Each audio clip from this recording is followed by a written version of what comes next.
वाराणसी की ज्ञानवापी मस्जिद मामले में अंजुमन इंतजामिया मस्जिद कमेटी और विवाद से जुड़ी सभी अन्य 5 याचिकाओं पर इलाहाबाद हाई कोर्ट ने बड़ा फैसला सुनाया है।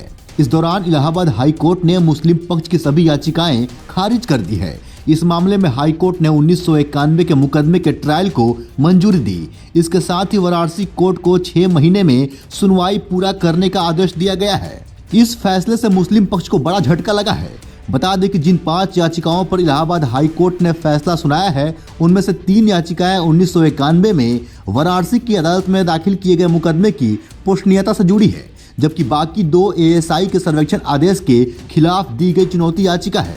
जस्टिस रोहित रंजन अग्रवाल की सिंगल बेंच ने याचिकाकर्ता अंजुमन इंतजामिया मस्जिद कमेटी और उत्तर प्रदेश सुन्नी सेंट्रल वक्फ बोर्ड और प्रतिवादी मंदिर पक्ष की दलीलें सुनने के बाद अपना फैसला सुनाया है।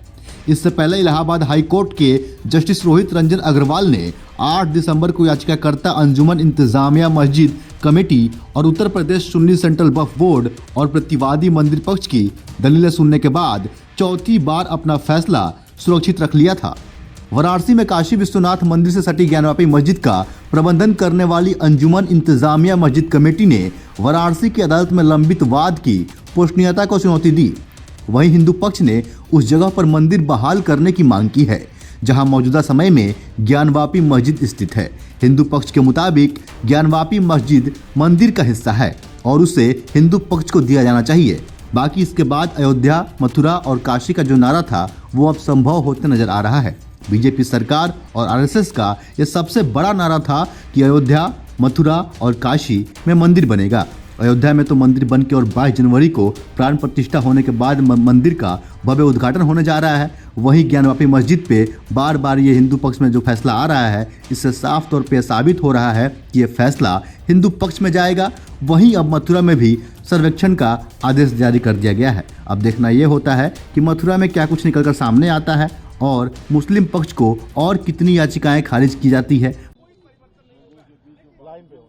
माननीय उच्च न्यायालय ने जो फैसला दिया वह एक ऐतिहासिक है और ये सभी पक्षों को मानना चाहिए, क्योंकि उन्होंने ये कहा है कि 6 महीने में इसे निस्तारित किया जाए और उनके एप्लीकेशन को रिजेक्ट किया है। किसी चीज़ को केवल लटकाना ही न्याय नहीं है। वैसे भी बहुत देरी होने से न्याय का कोई मतलब नहीं रह जाता, इसलिए न्यायालय ने बहुत ही अच्छा निर्णय दिया है कि 6 महीने में इसे निस्तारित किया जाए।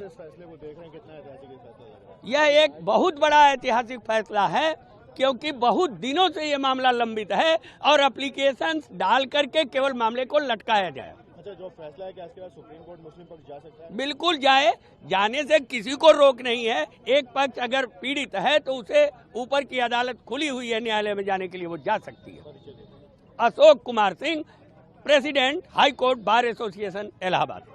कोर्ट ने 5 याचिकाएं जो मुस्लिम पक्ष की तरफ से फाइल किए गए थे उन सबको खारिज कर दिया और यह होल्ड कर दिया कि ये जो सूट 1991 का दाखिल किया गया है, वाद संख्या 610 सन 1991, that is not barred by section 4 of the places of worship special provision act 1991 and court को, लोअर कोर्ट को डायरेक्ट किया कि एक्सपीडियसली, चूँकि 32 साल व्यतीत हो चुके हैं इस केस को फाइल किए हुए, इसलिए तुरंत एक्सपीडियस डिस्पोजल इस केस का करें।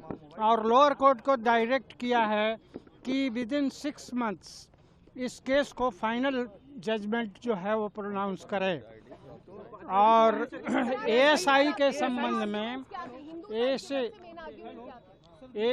मैं कंप्लीट कर रहा हूँ। एएसआई के संबंध में माननीय न्यायालय ने ये कहा कि वाद संख्या 18 सन 21 में राखी सिंह के केस में जो एएसआई के द्वारा रिपोर्ट फाइल की गई है कल जनपद न्यायाधीश वाराणसी के न्यायालय में, वो same report shall be filed in this case and if any direction in the order has been not complied with in that ASI report, again वो सर्वे करें और उसकी भी रिपोर्ट फाइल करें इस केस में।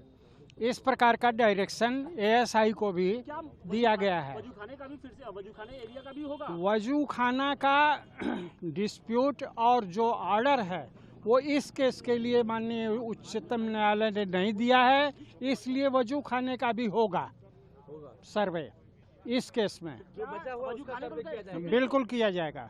अच्छा, 1991 वर्षिप एक्ट का जो बार्ड बता रहे थे उसको किस तरह से कोर्ट ने खारिज कर दिया? उसको कोर्ट ने यह खारिज कर दिया कि किसी भी धार्मिक स्थल का डुअल धार्मिक कैरेक्टर नहीं हो सकता, केवल या तो मस्जिद हो सकती है या तो मंदिर हो सकती है।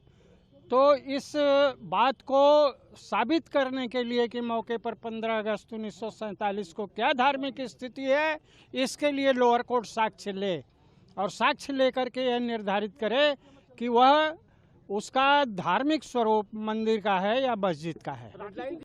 देखिए, 5 रिट याचिकाएं माननीय उच्च न्यायालय में लंबित हैं, जिनमें 2 रिट याचिकाएं यूपी सुन्नी सेंट्रल वक्फ बोर्ड और अंजुमन इंतजामिया मसाजिद के द्वारा दाखिल की गई हैं।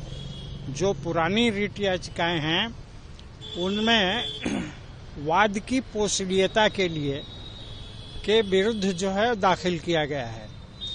ये 1998 का प्रथम अपर जिला जज वाराणसी का निर्णय था, उसके विरुद्ध ये 2 याचिकाएं हैं। इसमें आदेश 7 नियम 11 के अंतर्गत यह कहा गया था कि यह places of worship special provision act 1991 से बाधित है। निचली न्यायालय से 2 फैसला हुआ था, जिसमें ये माना गया था कि ये वाद चल सकता है, चलेगा और उससे प्लेसेज ऑफ वर्शिप एक्ट से बाधित नहीं है, बल्कि इसके लिए साक्ष्य की आवश्यकता है। इस पर बहस हो चुकी है और आज निर्णय में लगा हुआ है। दूसरी 2 रिट याचिकाएं जो हैं वह इसी वाद में सिविल जज senior division fast track court Varanasi के द्वारा दिया गया था 4/8/2021 को एएसआई सर्वे के लिए, और उस एएसआई सर्वे के लिए जो आदेश हुआ था उसके विरुद्ध ये 2 रिट याचिकाएं दाखिल की गई हैं, जिनमें भी बहस हो चुकी है, आज निर्णय के लिए है। यह निर्णय court number 9 honourable mister justice Rohit Ranjan Agrawal के न्यायालय से 10 बजे पारित होने का, डिक्लेयर करने का के लिए लिस्टिंग हुआ है। हम लोग माननीय न्यायालय में पहुंच रहे हैं। परिचय दे दीजिए। मैं विजय शंकर रस्तोगी, एडवोकेट, वाद मित्र, काशी विश्वनाथ, ज्ञानवापी, वाराणसी। बाकी इस पे आपकी क्या राय है? आप अपने हिस्से का राय हमें कमेंट के जरिए अवश्य बताएं। अगर आप हमारा ये वीडियो फेसबुक पर देख रहे हैं तो पेज को लाइक करें, फॉलो करें। अगर आप हमें यूट्यूब पर देख रहे हैं तो चैनल को सब्सक्राइब करें और ऐसे ही अन्य खबरों को देखने के लिए बने रहें सहारा समय के साथ। बहुत बहुत धन्यवाद। नमस्कार।